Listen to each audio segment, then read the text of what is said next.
nè bò chạy mà ngô làm để đó cái ca nè à lại cái tan cho lại ca mồi phò đôi cái cho lại ca mồi ai liền ham bê các cô này bằng ai liền ham bê ngang ngon này bằng đi đi đi ngay đây đây đây đây đây wow ai cái tan ya nó bằng bằng quẹ đinh đinh đinh đinh ngô làm đi đi cái trang ai liền ta pa ham bê ngay bằng đồ này cái ta cho là mồ ngay ai phải cái ta cho là mồ ai lại cái bằng ya nó bằng ai ai liền wow ai cái ta cho lên này bằng ai cái ta tăng mi tăng cái đi chỉ năng Ayahuasca cô làm nè đang mà ba chỉ tôi trong nhà cả sai cô làm nè đang mà đi cô ở bên đang có ba sa đang có đi đi đi đi đi đi đi đi đi đi em một lúc hàng đi qua giọt mang tăng ngàn nên kinh càng à tung lên mà đông ngô cô đang để đó hàng ngang này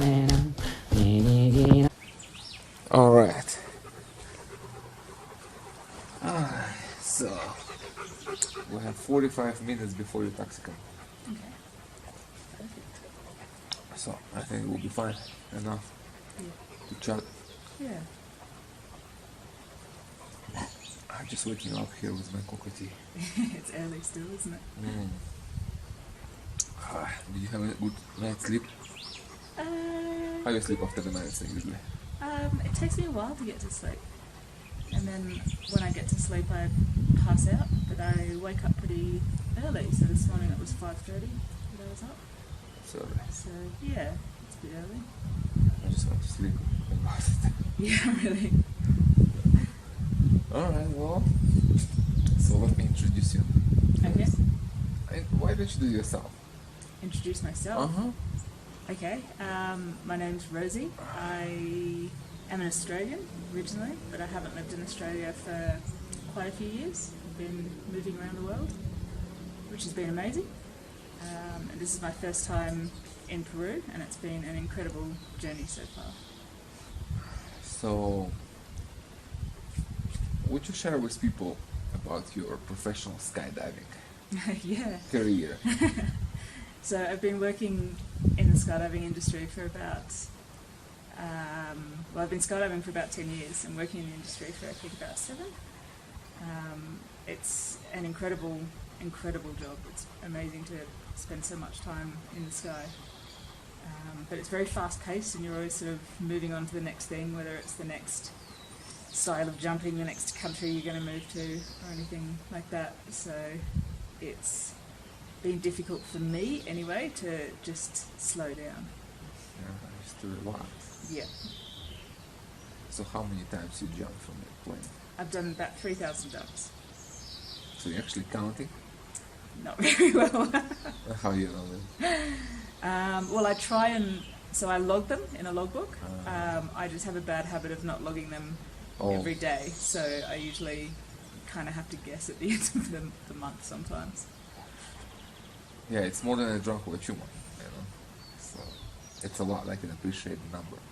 Yeah. You know, I probably had 1,500 ceremonies myself. Oh, wow. Maybe more. I don't know. Just every other day, every year, maybe more. Who knows? It's impossible to count, you know. Yeah. But it's a lot. I mean, anything you do more than 1,000 times, you're a pro. You know, It's like whatever. I don't care what you're doing.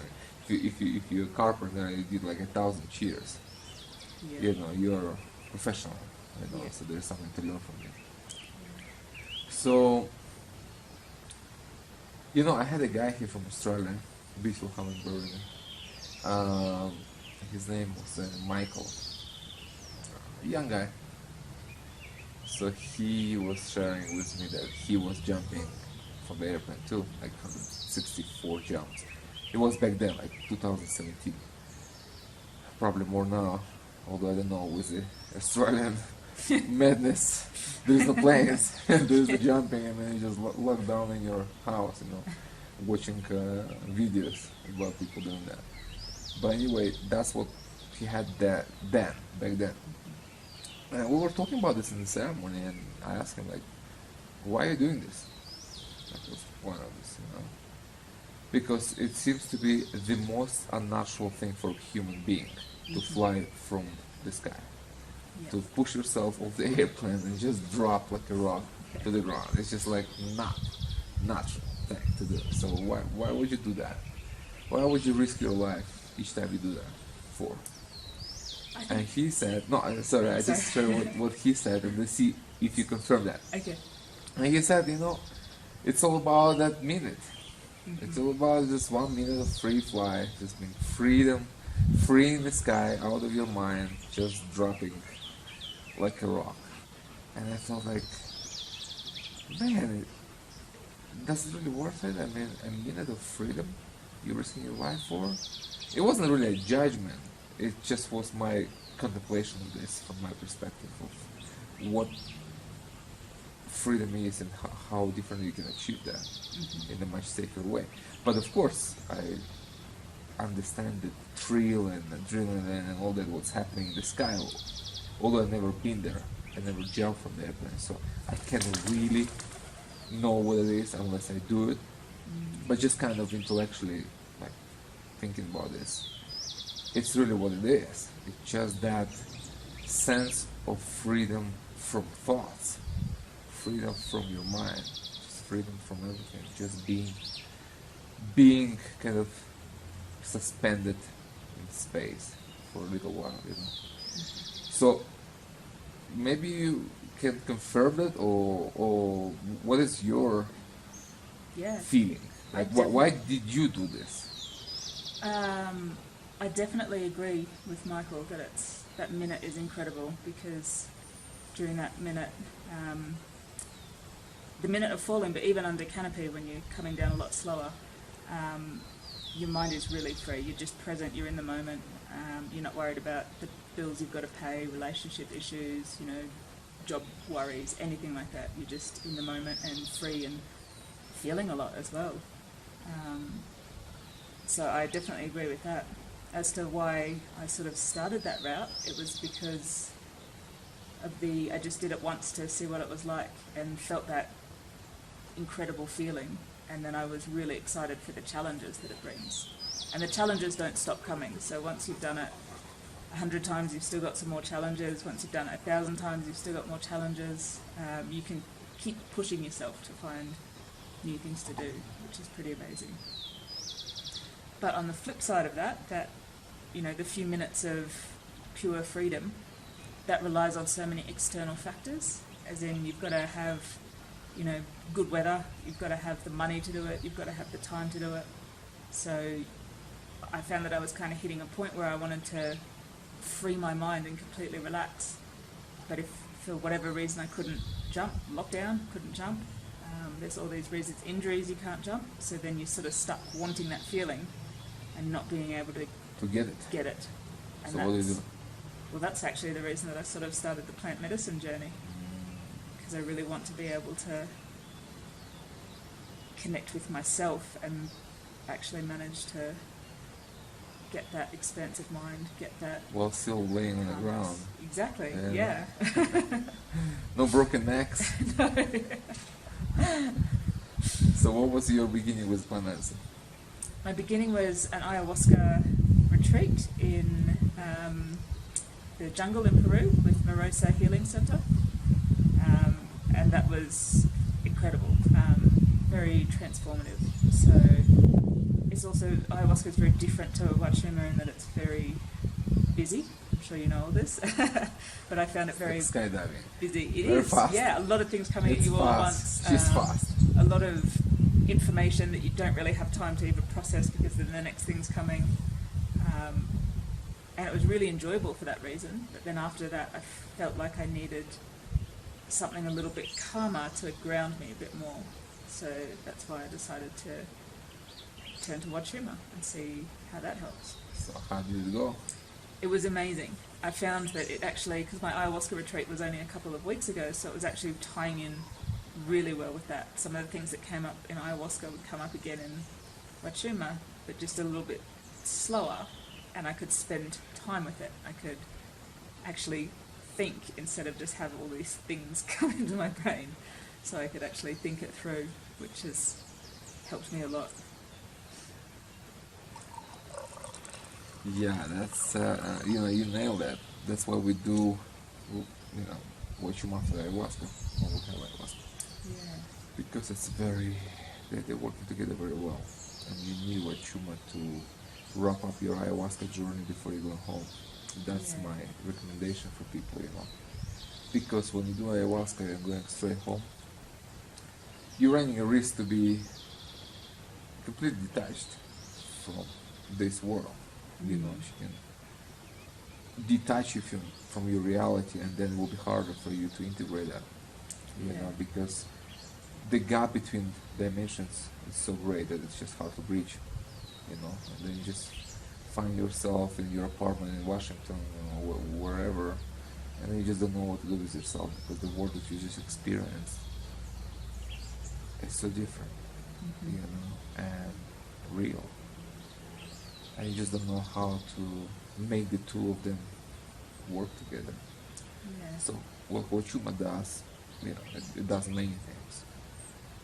One of the things that's what it does, it creates a bridge between the world. It creates a link between ayahuasca dimension and your life. So you understand what happened to you in the jungle. You transform, you integrate, and then you live this in your life. So you don't feel detached, you don't feel like, you know, you don't feel strange living in 3D world after this amazing experience. You feel fine, and it's actually working for you.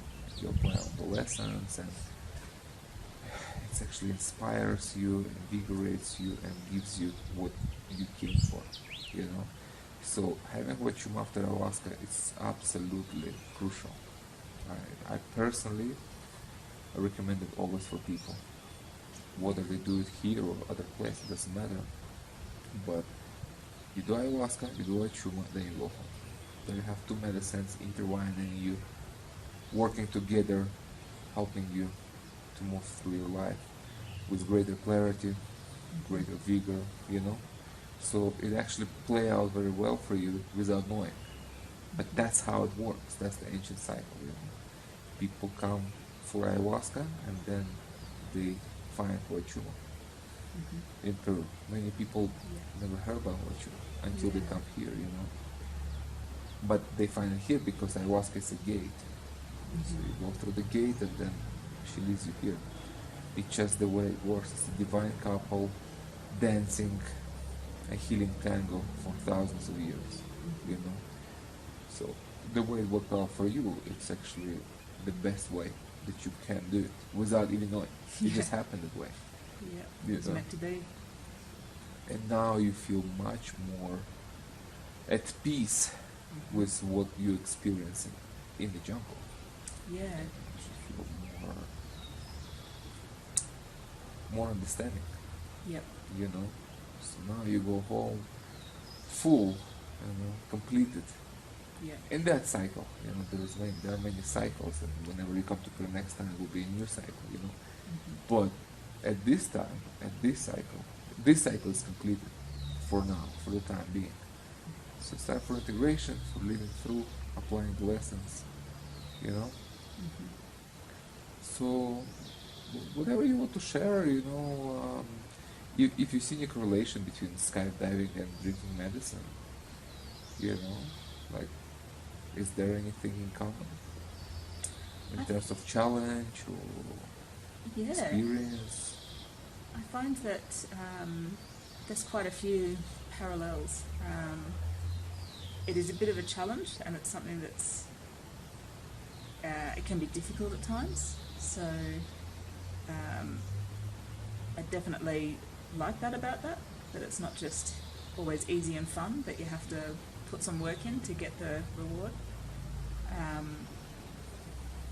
I noticed in my body as well that I kind of felt a little bit of the same kind of feelings, sort of that. When you take the medicine? Not when immediately. you're already flying? When you're flying, yeah. So that would remind you which part of the skydiving? When you're already in the air? When you jump? It's a feeling that I get when the jump is either going really well, so it's something that I'm just really enjoying, or if the scenery is stunning. So those sunset jumps and jumping over, tropical islands, things like that. You get this kind of, well, I get this kind of, it's hard to describe, but really sort of, it's like taking a deep breath, but deeper than you can take normally, and a bit of sort of a lightness and tingling and everything, and sort of just this feeling of happiness. Just happiness, don't really know how else to describe it, but it feels like our It's a joy. human words. Yeah, It's a deep, profound joy. yeah, Soul level joy. yeah. That's what you find in medicine. It's what I found in the medicine, and beautifully with that, so I could feel that just lying on the ground, but beautifully with that would come through some thoughts that would just sort of show me that beauty, it's coming from the medicine, but it's also everywhere in the world. I just need to be open to see it. Yeah. So I think that's one of the things that's really helping with integration as well, because now I can sort of go home and find that joy. Find that beauty and find that joy. Yeah. So how the 1 minute of free flight translates into 15 hours of Huachuma experience? Like how does it feel to have 1 minute to be expanded to 15 hours? That's probably the right word for it, That's quite difficult to describe, I think. There's so many similarities. A big one is actually sort of, I was thinking about it, when you go to jump, you sort of do all of your preparation work and everything. You make sure you're prepared, you make sure you've got, everything in order. And then once it's time to leave, then there's that element of sort of trust. Trust in yourself, trust in your parachute, everything else, other people in the sky, all of that.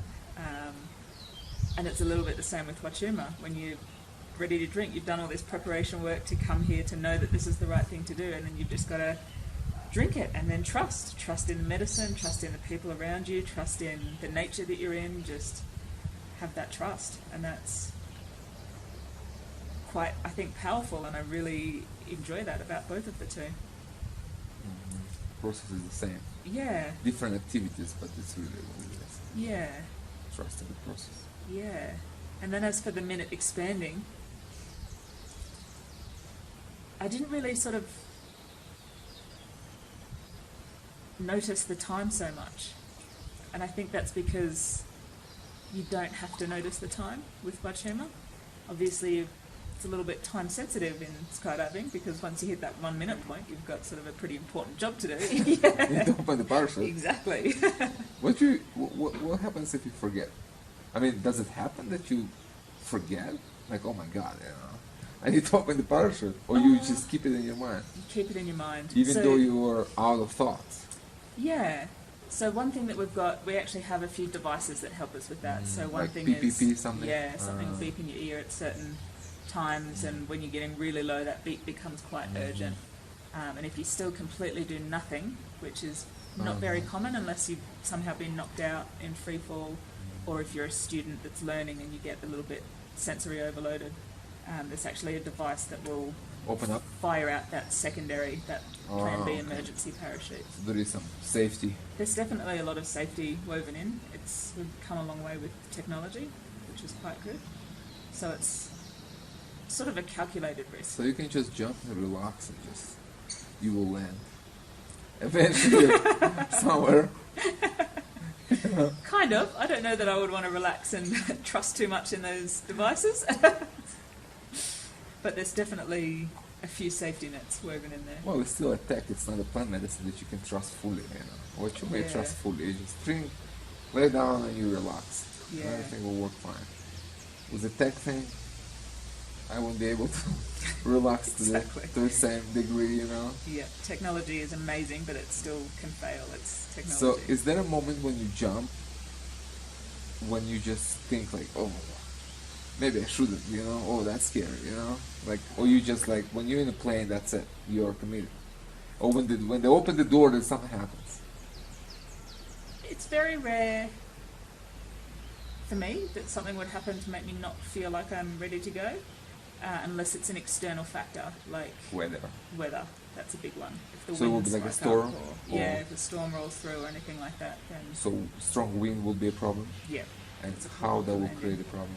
for landing, Mm. yeah. It's sort of- just hard to land. It's hard to land. You can get blown off course and land off, which is not terrible, but it can be a little bit dangerous. And also it can create problems with your parachute, especially if there's gusts. So they can actually sort of collapse on landing and create some issues there. That would be the only reason why would you hesitate if you're already there. Everyone's a bit different. So for me, I'm pretty happy to, once I get on the plane, I'm happy to jump unless an external factor comes up. Some people, if they're a bit newer, might sort of just get that feeling that they're not ready for this particular jump, and they might elect not to go. Some people, if it's their very first time, they will elect not to go because of fear. And sometimes people are really distracted and sort of realise they're not quite ready to jump and they won't jump. But for me, I now know that if I'm really distracted, then I don't get on the plane. So Yeah. it's something that I've sort of figured out a good, struck a sort of even keel on that one. Did you jump in the rain? I have a few times on Like a accident. thunderstorm? Not a thunderstorm, fortunately, but some pretty heavy rain, especially in tropical areas. They can blow through pretty quickly. So it seems fine when we get out of the plane, and then all of a sudden we're going through a rain cloud, and How that feels? it's actually painful. The little drops, because you're falling so fast, and the drops aren't, so they'll feel like they're little sticking into Needles? you. Yeah, little needles sticking in. But you don't see anything, right? It's like you're in the clouds. Yeah, you're in the clouds. So you come out underneath, usually around the time that you'd open your parachute, or shortly after, and then it's safe to land and clear, even if it's still raining a little bit. What about lightning storm? No. Just to add some adrenaline. No, Adrenaline. I don't think I want that adrenaline. Like a tornado. Wearing a fair bit of metal, so I wouldn't want to be anywhere near lightning. Certainly not a tornado. I've jumped with a tornado warning in the area, but we could see clear. Far? It wasn't anywhere near us. Yeah. In Australia? No, in Texas. Yeah, because I thought there isn't tornadoes. No, You guys have plenty of kangaroos there, but not tornadoes. we do. No. Yeah. It's more American stuff. Yeah. So you jump in different places, in different countries. Yeah. Skydiving's quite amazing for being able to move around and Just for different sceneries. different sceneries, a change. I tended to use it a little bit as a way to get away from problems sometimes, just onto the next thing, and that's another reason why now I'm really looking inward to try and calm a bit down, just live slower as well as Yeah. think slower. Just being in the moment, really. Being present every day, every morning. Yeah. Right now, in this moment, next moment, just... That's what Huachuma is teaching, really. Is that, Yep. that presence, you know. Yeah. Just being present in your life. It's really easy, really simple. When you really connect to this, when you really understand this, you just are. It's not an effort. It's not an effort for me. Just a way of being. Yep. So, what was your highlight of your short time staying with us? Only 4 ceremonies, just very short. But what's the most? I don't know. Whatever we want to share, like maybe most profound, most important, most interesting, something memorable, most memorable. There's been quite a lot, so it's sort of hard to pick one, two. Just whatever. A big one for me has been the integration and closure that I've had from the ayahuasca. So the ayahuasca would pull something out and say, this is a problem, you need to deal with this, and then gone. And I'd be like, well, how do I do it? And I needed that help to figure it out. So coming to here to Huachuma, it would bring it up for me again and be like, remember this problem? And I'd be like, yes, how do I deal with it? And the Huachuma was always telling me like, no, you figure that out, and would just let me sit with it. And I was able to just sort of sit with it and think about it slowly. So in a way that I didn't have any worries or concern or pain or anything either. So it was easier to kind of delve a bit deeper and think, okay, this problem exists, I know where it's come from, and now I can figure out how to fix it. So clarity. Clarity, yeah, a lot of clarity.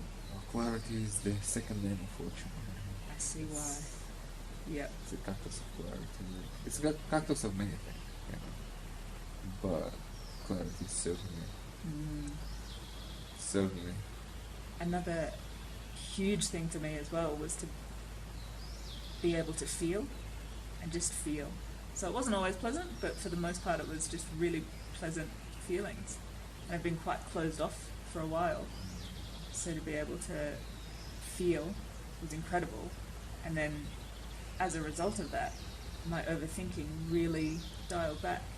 And overthinking something that I've struggled with for a long time, and I think that's contributes to why I'm always rushing to the next thing, the next town, the next country, the next job, whatever it is.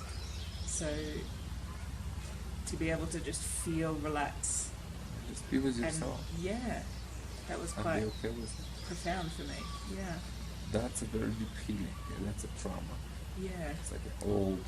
Did you have a child trauma that somehow led to this? Yeah, I had a pretty rocky childhood, and it took me a long time to realise how much it had affected me, but now I've realised that it's affected me in the way that I sort of view myself as a bit of a burden on other people. I sort of think that I don't deserve good things and that I'm not really worth it, and that there's something sort of inherently wrong with me, that I'm inherently flawed. So that sort of, when you grow up in that kind of difficult environment, in your formative years, that's when you really form the way you see the world, the way you interact with the world, the way you let the world treat me. So yeah, it was quite difficult, and I think that that's one of the things that plant medicine is amazing to help you heal with. Because if you're always looking inward and trying to, well, I wasn't even looking inward, but I was always trying to sort of logic my way out of it, which sort of, I think, really impacted the overthinking. Like, I'd just try and think through all my problems, and that's not as effective as feeling and healing. So do you feel like you became more self-confident after spending time with us here? I do, yeah. One of the things that I struggle with in my daily life is boundaries. It's really hard for me to set a boundary and then enforce it. So sometimes I let people walk all over me, and that's one of the things that I've really managed to work on while here. I sort of understand a lot more that I just had a sort of breakthrough realization that everyone's got boundaries, and that no one's going to really resent me for having those boundaries, and the only people that don't want me to have boundaries are the people that aren't good for me anyway. Yeah, they want to abuse you. Exactly. Boundaries is good. Self-respect. Yeah. You know, you respect yourself, you make others respect you. If you don't respect yourself, people will just abuse you. Just, unfortunately, you know. Yeah. Another thing that really helped here as well with that is the other people that have been here, and they've been so incredible and so kind and generous and sharing, and they've actually helped to boost my confidence and self-esteem a little bit as well, even in this short time, just to know that there's amazing people like that out there, and I just need to keep my eyes open and find them. They're everywhere, all around the world. So. Yeah, these are important lessons. Deep, profound, important lessons. It's how you live your life. Yep. It's not really the visions that you have, that's secondary. It's how you feel about yourself, being you. Mm-hmm. That's what it is.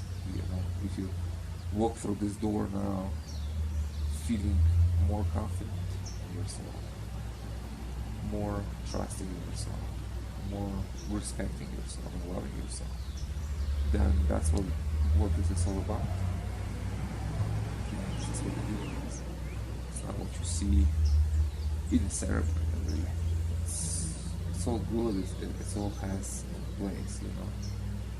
But it's really that. It's how you walk from here. Walk into your life, you know. It's a result-oriented work. Well, is there anything else you want to share with people before you take your bags and actually walk into your life? Oh, I don't know if I'm ready to walk back into my real life. I really wish that I could be staying longer. I think that if anyone's thinking about coming here, they should try and plan for a good 4 weeks, 2 months. And I do think that plant medicine is incredible. So I think that if people are thinking about it, they should absolutely go for it, to not let that fear of the unknown sort of hold them back, to go for it and see what they can achieve in their own lives with plant medicine. I'd also like to thank you very much as well. You put a lot of time and energy and caring into healing everyone that walks through, and that's an incredible trait in a person. It mustn't be easy all the time, so thank you. It helps us. Just know that when we go out there, we're changed, and we can't thank you enough. Of course. Welcome. It's what I do with love, you know. It's an honor, a pleasure. It's everything for me, you know. And it's very rewarding to see people change in a short amount of time. Literally, the faces have changed. People come with one face and leave with another face, with a wide smile, with light in their eyes, invigorated, clear, happy. Well, Rosie, thank you for this lovely talk. It was great having you here, and hope to see you in the future. Thank you for having me. I hope to be back for a long time. Sounds good. Well, hug. Absolutely. All good luck. Thank you. Here.